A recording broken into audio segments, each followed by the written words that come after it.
Olá, pessoal, tudo bem? O relato de hoje é um relato muito interessante, embora seja assustador. É o relato de um inscrito que teve um sonho lúcido após o falecimento da sua mãe.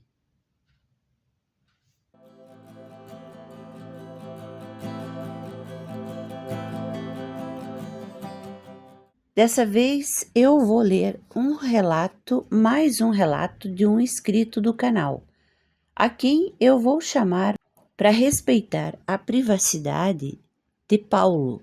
Ele pediu privacidade, mandou um texto muito bem escrito e acrescentou depois algumas considerações finais, que eu vou citar logo após o texto original, que é o primeiro relato. É uma história sombria.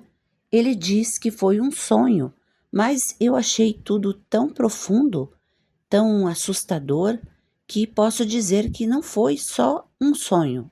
É muito sombrio o início do relato, mas graças a Deus ele contou que depois de muitos sofrimentos que ele passou, ele hoje está muito bem. Vamos então ao relato dele. Meu pesadelo, minha mãe no pós-mortem. Ela estava muito doente.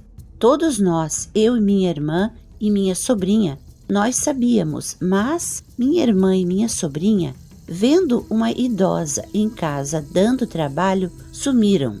Começaram a se ausentar de casa. Minha irmã, que morava em um apartamento alugado, não a visitava há vários meses. E a filha dela, que morava conosco e às nossas custas, passava o dia inteiro na rua, voltando tarde da noite e alegando trabalho na faculdade. Na noite do dia 12 de outubro de 2004, aconteceu o que eu mais temia. Morávamos em um sobrado. Eu ocupava um quarto no térreo. Minha mãe tinha um sino pendurado na cabeceira da cama para me chamar. A televisão transmitia um capítulo da novela Senhora do Destino. O sino tocou, eu subi correndo como sempre. Foi muito rápido. Entre a queixa de uma dor de cabeça até ela morrer nos meus braços, passaram-se menos de 20 minutos. Não deu tempo da emergência que eu tinha chamado chegar. Ela pediu: filho, apague a luz. Desliguei a televisão e apaguei a luz. Mas ela continuava dizendo: apaga essa luz. Não havia luz. Não ali fisicamente.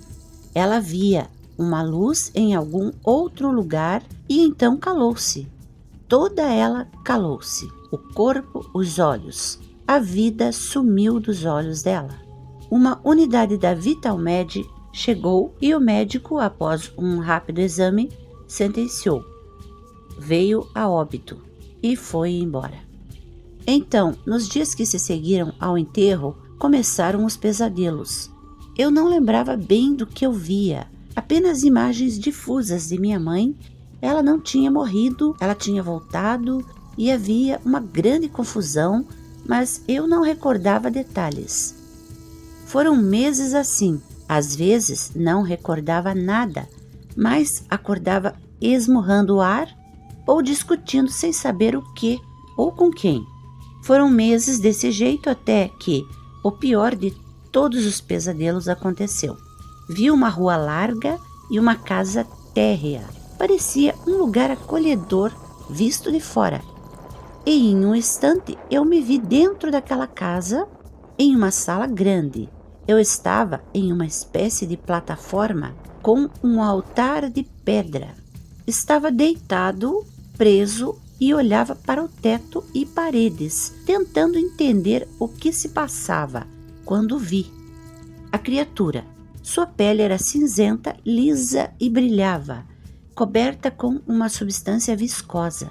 Tinha orelhas pontudas, seus pés e mãos eram como garras e seu rosto demoníaco, como de uma gárgula. Não estava de pé e não estava no chão. Ela me observava trepada nas paredes. Movimentava-se naquelas paredes como uma enorme aranha e ria, ela ria. Divertia-se com as cenas de uma tortura que começaram do nada a me atormentar. Tentáculos, igualmente cinzentos como ela, articulados, terminados em esporões, pareciam brotar do chão em torno daquele altar. Eu estava em pânico. Os tentáculos começaram a me envolver e lentamente a penetrar em mim. Ela ria, observando, agarrada na parede como um lagarto do inferno. Eu acordei tomado do mais intenso terror. Eu sabia.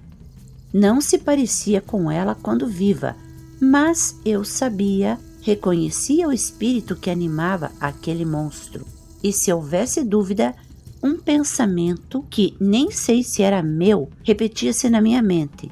Foi nisso que ela se transformou. Aquele demônio cinzento era minha mãe. E serei muito sincero, esse pesadelo para mim se resumia na seguinte informação: sua mãe virou um demônio. Habita um mundo de demônios, ela se tornou um Rakshasas.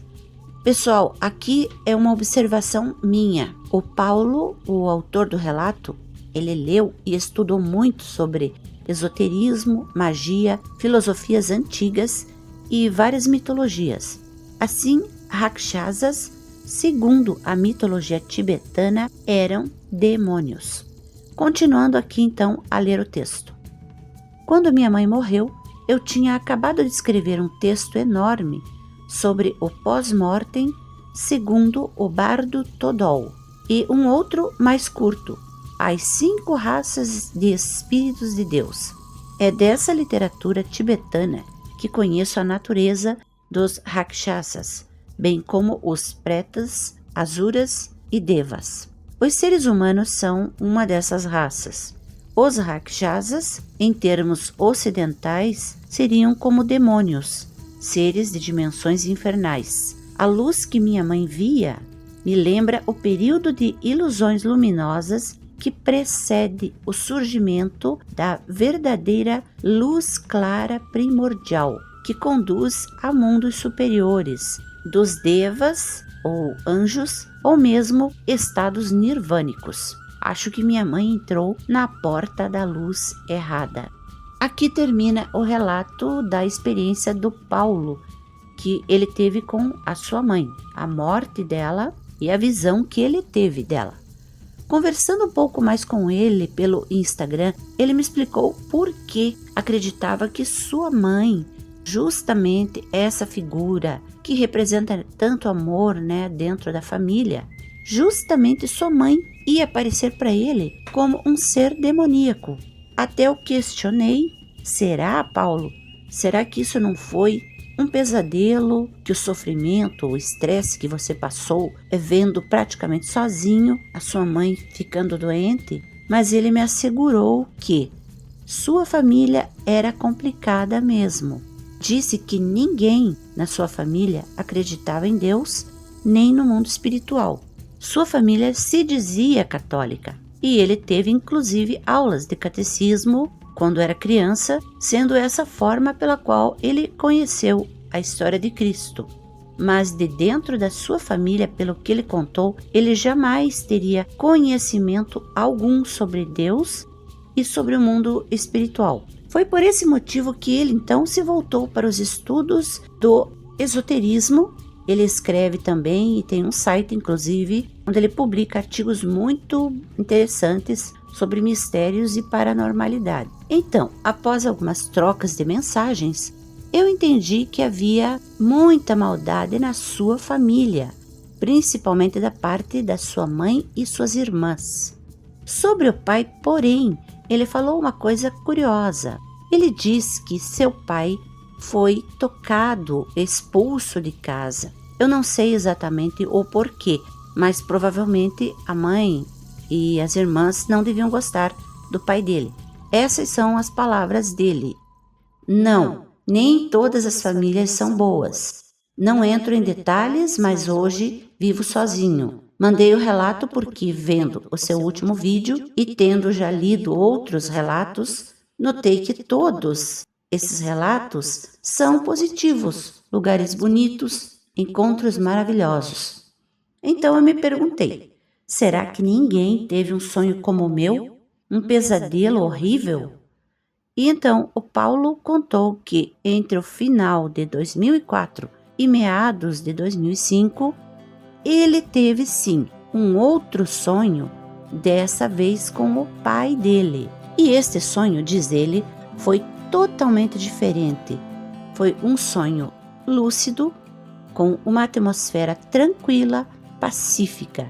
Ele e o pai estavam conversando, sentados à mesa onde eles costumavam tomar o café da manhã, e conversavam felizes, calmos, tocando violão.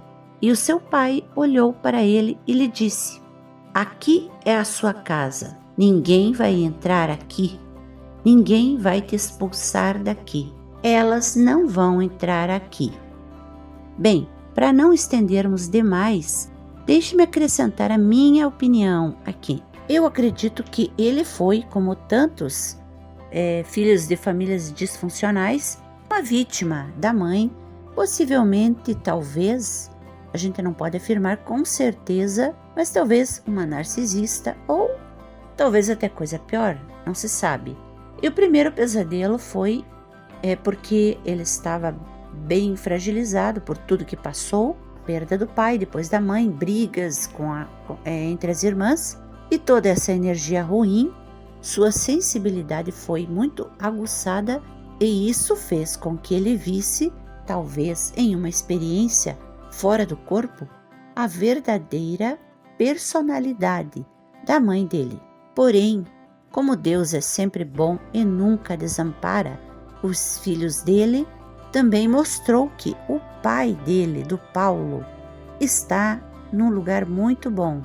Sim, o sonho de ambos conversando, sorrindo, tocando violão, é uma mensagem clara de Deus, como se o próprio Deus dissesse ao Paulo: veja, seu pai está comigo, ele está bem.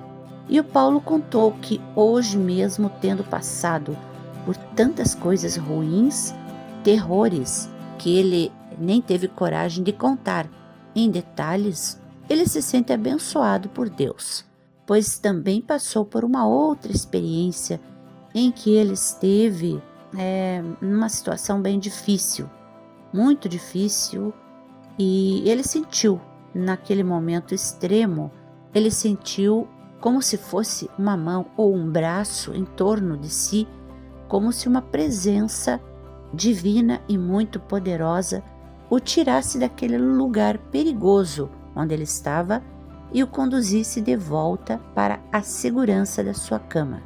Gente, o relato do Paulo é esse, mas o que me deixou mais feliz, assim, que me deixou um pouco mais confortada, foi ele ter contado sobre o sonho com o pai dele e sobre essa presença divina que o tocou literalmente para livrá-lo da morte. Eu juro para vocês, eu fiquei comovida demais.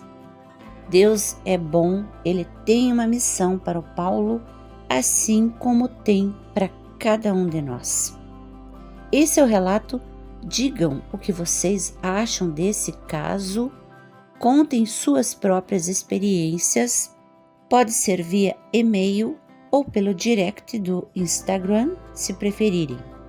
Fiquem bem, fiquem com Deus e até os próximos vídeos.